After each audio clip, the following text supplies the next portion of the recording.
Yeah, I really liked the topic. I thought it was interesting because too often we start with technology and we force it upon humans and we keep our fingers crossed that it's something that they like.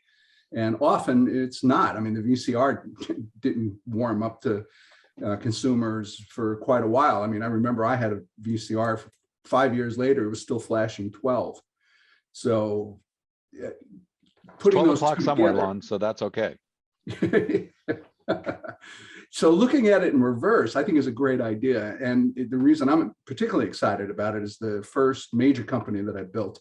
I've built 14 companies. Most of them were big failures. A couple of them were big successes. I invented the first computer to save a human life. Didn't even realize it at the time. I just was seeing what I can do with computers. And I taught it to speak. I taught it to listen. I taught it.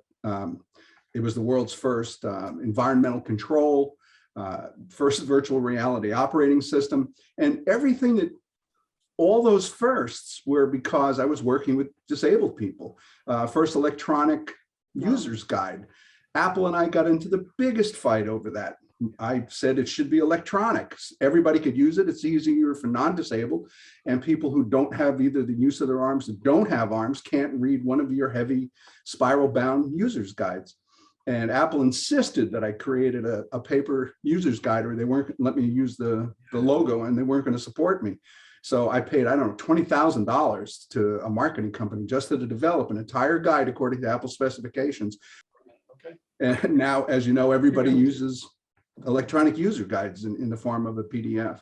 So, I mean, that's just one example of I had to build the technology to bridge the physical disabilities and physical limitations of my customers. So my entire career, first half of my career was focused on how do you create technology that humans need and have to have.